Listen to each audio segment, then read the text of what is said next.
Jaylen Brown finally broke his silence, and the entire league is holding its breath. For years, fans, analysts, and even players repeated the same joke that he had no left hand. It became a running gag across social media and broadcasts after the Eastern Conference Finals in 2023. Nobody forgot it, and Jaylen heard every word. This reaction has been building for a long time, and now that he chose to speak, the timing could not be more explosive.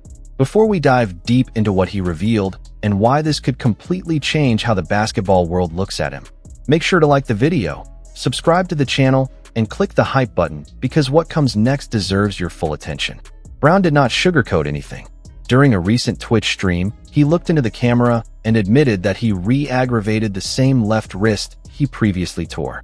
The wrist he injured during the playoff run, and the one that had already cost him an entire season and postseason back in 2021.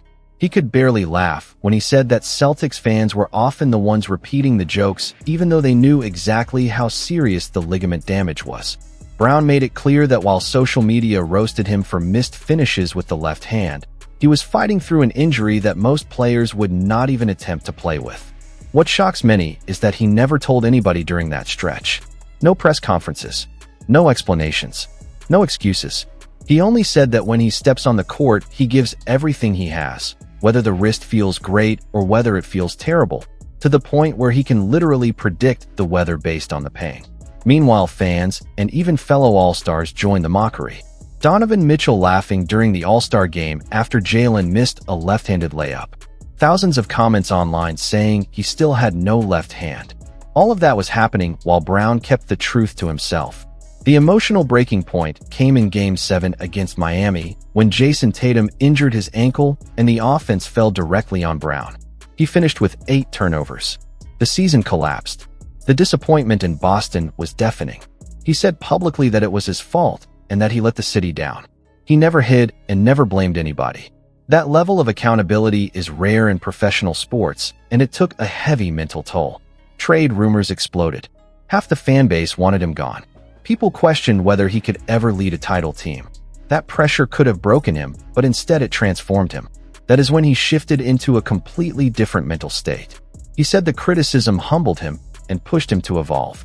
The result was one of the most powerful comebacks in franchise history. The next year, he reinvented his game and helped deliver the historic 18th championship to Boston. He became Eastern Conference Finals MVP and NBA Finals MVP. What had once been the lowest point of his career turned into the highest in only 12 months. The same player the internet mocked stood on the biggest stage in the world and lifted the trophy. Now Jaylen Brown's message is echoing far beyond basketball. He told viewers that adversity is not something happening to you, but something happening through you. Growth comes from the struggle. And here is where the urgency becomes impossible to ignore. If this is the Jaylen Brown who rises when the world doubts him and dominates when the pressure becomes unbearable, what happens the next time the Celtics reach the brink and the entire season rests on his shoulders again? Will the league be ready for that version of him? Or will the same critics who once mocked him become the ones fearing his response the most? Anthony Simons was brought to Boston with expectations of impact and depth, yet we are now entering a stage where his future with the franchise is hanging by a thread. The crucial date of December 15th is approaching, and every sign points to one outcome that very few expected this early. The Boston Celtics sit around 50% on the season, beating weak opponents but collapsing against contenders, and the organization clearly understands that this year is more about long-term planning than short-term comfort. The direction of this team is being shaped now, game by game, decision by decision, and Simons is right at the center of those decisions. Boston president Brad Stevens has never been the type to wait passively. When free agent signings become trade eligible on December 15th, the entire league opens a new chapter of moves and negotiations. The Celtics will almost certainly be one of the most active teams in that window. And inside the front office, the conversation surrounding Simons is no longer about development or patience. It is about value. It is about return. It is about whether keeping him makes sense for a roster that intends to build fully around Jaylen Brown, Derek White, Peyton Pritchard, and eventually the return of Jason Tatum. Simons is 26 years old. He arrived from Portland during the Drew Holiday deal. He is on an expiring contract worth $27.6 million. On paper, he should be a major contributor. On the court, he has become a secondary thought. 15 games into the season, he is averaging 13.3 points and 2.3 assists while coming off the bench for 24.5 minutes per game. His usage is the lowest it has been since the 2020 to 2021 season.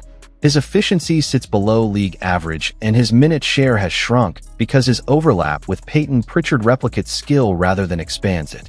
Boston cannot afford defensive weakness in the backcourt, and Simons has not forced the coaching staff to build around him. In simple terms, he is not defining games. He is not controlling possessions. He is not providing urgency on the court during a season when the Celtics cannot afford idle rotations. A franchise aiming to secure long-term contention cannot allow a salary spot of nearly $30 million to sit in a role player position. Boston needs a two-way center. Boston needs a 3 and D wing. Boston needs pieces that complement the identity of the roster and the timeline of Brown and Tatum. Simons is talented, but his current role makes him a luxury Boston cannot justify. And now the question becomes unavoidable. When December 15th arrives, will Anthony Simons still be wearing a Boston Celtics jersey, or will that date mark the official end of his short run in green? If the front office believes a trade improves the team immediately and protects the future, can they really afford to hesitate? And if they decide to move him, how will the locker room and the fan base react when the Celtics make one of the first major decisions of the season? The Boston Celtics are entering a decisive stretch of the season, and the entire league feels it. The team survived the opening month without Jason Tatum, hovered around 50% in the standings, and proved capable of beating weak opponents, but inconsistent against the real contenders. Now, with December 15th approaching, the moment when most of the league becomes trade eligible, the Celtics find themselves positioned for one of the most impactful moves of the season. And the noise around Boston keeps pointing to the same possibility: a three-time All-Star joining the Celtics. The conversations have intensified because the Celtics are in a rare situation. They already made major sacrifices in the offseason to get under the second apron, and they now hold only one true mid-season salary piece capable of anchoring a trade: Anthony Simons, on an expiring $27 million contract. That contract is the key that unlocks bigger opportunities. Analysts like Matt Moore have described Boston as the most opportunistic team heading into trade season, and based on how the Celtics are quietly operating, that description fits perfectly. Information around the league suggests Boston has been exploring trade structures built around Simons and targeting high-value players who can offer both scoring and control in big moments. This is where the three-time All-Star enters the conversation. Boston wants a player who can take pressure off Jaylen Brown, stabilize the offense late in games, and raise the ceiling once Tatum returns. Rival executives have hinted that the Celtics are prepared to strike if the right profile becomes available, especially if the price avoids major draft assets. Every sign points toward a move that is aggressive but calculated, a move that helps this season and the next, a move that changes the landscape of the Eastern Conference. Fans do not need speculation to understand why Boston is pushing. This roster has championship DNA, but without Tatum the margin for error is thin. Derek White and Peyton Pritchard bring consistency. Brown brings elite talent. What is missing is a seasoned star who can control runs and punish defenses in a playoff atmosphere. And if the Celtics are working to land a three-time All-Star, they are not thinking about a distant future. They are thinking about the second half of this season. Now the question demands real urgency. Will Boston use the expiring Simons contract to bring in a three-time All-Star and reshape the playoff rotation before the rest of the league reacts? And if that happens, will the Eastern Conference suddenly belong to Boston again before spring even arrives? If you want to see how this unfolds, remember to like the video, subscribe to the channel, and click the hype button right now because the biggest moment of the Celtics season may be only days away.